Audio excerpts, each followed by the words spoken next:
السلام علیکم. یو څو غټ ډیولپمنٹ دي، غټ خبرونه دي ما چې تاسو سره شیر کم. یو خدا دی چې پرونه زمونږ د ایر فورس په افغانستان پکتیا صوبه کې په برمل علاقه کې په یو سلورو ټیکانو باندې بمباری کړې ده، کم چې په میډیا ریپورټ کیږي، کم چې سوشل میډیا کوي، بی بی سی م ریپورټ کړی دی او هغه کې وایي چې دغلته د خودکش جوړېدو ټریننګ زو سنټر زو هغه تباه کړي دي. افغانستان حکومت دې ته ویلي دي چې دا زمونږ په خاوره د انټرنیشنل بارډر خلاف ورزي کړې ده او مونږ به د دې تپوس کوو. پاکستان وایي چې مونږ دوی ته څو پیري ووایي خو دوی د دې مسلې حل نه کوو ځکه چې دغه خلک زمونږ په ملک کې امن و امان صورتحال خرابوي. نو دغه بمباري شوي ما چې تاسو ته ووایم کیجوالټیز پکې شوي دي، مړي پکې دي. اوس پته نه لګي چې ګناهګار څومره دي او بې ګناه څومره دي. دویم یو خبر دا دی چې عمران ریاض خان یو ډیر زبردست انسان دی، یو ډیر زبردست مؤثر اواز دی او دومره مؤثر اواز دی چې دا څومره مین سټریم میډیا ده دوی اربونه روپۍ ولګوي او اوس دومره ویورشپ نشته څومره چې یوازې د عمران ریاض دی. د عمران ریاض په تیر کال کې په یو کال کې 45 کروڑ خلکو داغه ویډیوګانې کتلي او 13 لاک سبسکرایبر یې سیوا شوي. داغه پوره سبسکرایبر چې دي نو 5.5 میلیون دي، 55 لاک خلک داغه سبسکرایبر دي او په لکونو خلک یو ویډیو ګوري. نو دغه او هغه د حکومت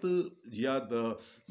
ریاست چې کم د غلطو پالیسیانو او یې پای تنقید کوي او د دې په جرم کې هغه مخکم ډیر زیات سختې تیرې کړي، د فیملی نه لري، عمرې حج لی نه پرېږدي. دویمه خبره یې دا کړې وه چې 2 پیرې اغوا کړې او 13 پیرې چې نامعلومه خلکو بوتلې وو. نو چې بیا راغی بیا داسې و چې د خبرو کولو نه و ټانټه ترې جوړه شوې وه، ډېر زیات تشدد او هر څه سختې چې پرې تېرې شوي. اوس بیا هغه ته خطره وه او هغه خپل ځان روپوش کړی، فیملی مخکې د ملک نه ایستې ځکه یې پته ده ورته چې دې ملک کې د رښتیا ویلو ته څه مشکلات راځي.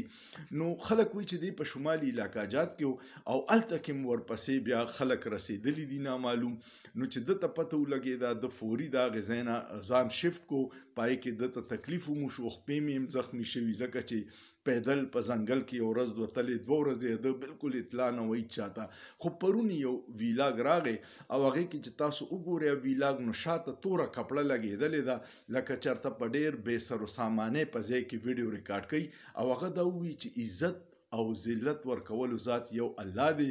رزق ورکولو ذات الله دی او حفاظت کولو والا ذات الله دی. نو زما دا روپیوشي په دې ده چې زما په دې ظلمونو خلاف اواز چوتول ډیر ضروري دي. نو زه به دغه مهم جاري ساتم. نو عمران ریاض دپاره دعا کوئ چې خدای دا سختې ورځې ختمې کړي، د خپل بچو نه لرې دی، پته نشته چې په کم در په در ګرځي او اواز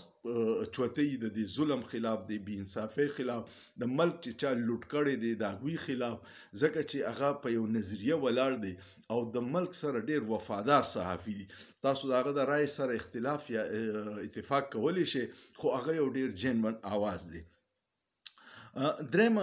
خبر دا دی چې عمران خان د حکومتي پیشکش چې مونږ مذاکرات کوو خو ته د سیول نافرمانی د تحریک واپس کول والا هغې نه انکار وکړو. عمران خان ته پته ده چې دا فراډیان دي. دوی به اول دا د خواهش و چې عمران خان مذاکرات نه کوي نو دغه پلان یې ولا ناکام کو چې عمران خان کمیټي جوړه کړه خو ورته ووي چې دا به نه چې ته به تاسو به سلیم الله کلیم الله ګیمونه کوئ چې نن به میټینګ وکړو سبا به وکړو. اته وی چې په یو هفته کې تاسو د سیاسي قیدیانو چې کم بیګونه په جیلون کې پراته دي د هغوی رها نه کړه نو دا مذاکرات به بیا مونږ ختم کړو او سیول نافرمانی تحریک زه واپس نالم. اوورسیز ته ووي چې تاسو ریمیټنسز مه رالیږئ. نو حکومت سخته پدې ده چې ورځ ورځ پریشر د یورپی یونین نه، برطانیې نه، کینیډا نه، امریکې نه، ایون د بایډن انتظامیه موسوي چې دا څه پاکستان کې دي دا ډېر ګډوډ شیزونه روان دي. یو خبر دا دی د حکومتي سرکلو کې دا دغه دی او د امریکا کې د پاکستان سفارتخانه ډیره پریشانه ده ځکه چې هلته کې سب اورسیز پاکستانیانو دا کوشش دی او څنګه چې د ټرمپ انتظامیه د ریچارډ ګرینیل کیسې کوي نو وایي هسې نه چې عمران خان له د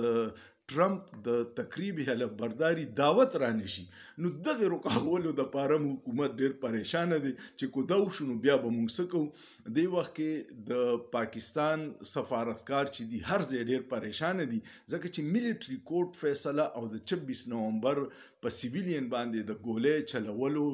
دا غوي سره څه جسټیفیکیشن نشته کم چې په افریقا کې کو سفیر دی هغه نه بسوک ته پوس کوي خو کم مهذب دنیا د آی کې دا تصور نشي کولی چې په سیویلین باندې سو خپل ګولې چلی فورسز او یا هغه په ملټری کورټ کې د سیویلین ملټری کورټ د سیدا چې لکه هغه سه حیثیت نشته هغه کې شفافیت نه ثبوتونه نه خي د دفاع حق نه ور کوي نو هغه خو صرف افسر چې څو کوم کو لاندې افسر به حق حکم مني چې او دا جرمدار دي بس بیا تاسو نشته جرمدار دي په دې باندې سیریس سوالونه چوديږي او حکومت په دې اکلا ډېر په بیک فوټ باندې دي هغه سره جواز نشته یو اخیری خبره ما د خپل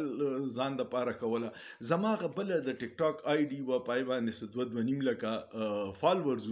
او ډیر خروانه واخو اوس د فایروال په وجه یا چا به شکایتونه کړي یا به کېدی شي زما आवाज هم په چا بدلږي نو دا غي ریچ بالکل ختم شوی دی او ډیر دوستانو بووي چې جستا ویډیو مونږ نه راځي نو ما به روزانه سلور پیزه ویډیو اپلوډ کولې او چا به تلی نه بیا به ماته میسج وکړي چې جستا سو ویډیو ولې نه کوي تاسو خیریت دی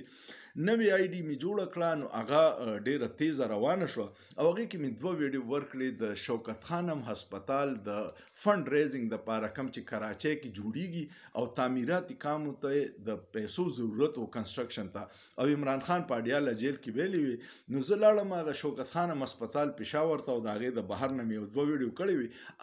خلکو ډېر خوښ کړي او تاسو ډېر مهرباني چې پاره आवाज باندې مولبک وي هغه یو ویډیو یو ما په پښتو کې وکړ یو مې په اردو کې وکړه یو ویډیو چې دا نو 2,52,000 خلکو نصیب وکړې شو او یو چې دا نو 2,10,000 خلکو او یو ویډیو چې دا نو 6,400 شیر شو بل ویډیو 8,300 شیر کې روانه ده او په سونو خلکو ماته په میسیجز کې میسیج کو چې جی مونږ پکې خپل سوا چوله نو ډیره مهرباني دا د نیکه کار دی د غریبو خلکو پکې علاج کیږي تاسو کوي خو دا غي سره کوم ویډیو د لیدرشي نو پای کمنټ لازمان کوي شیر کوي لایک ور کوي ځکه چې د فایروال د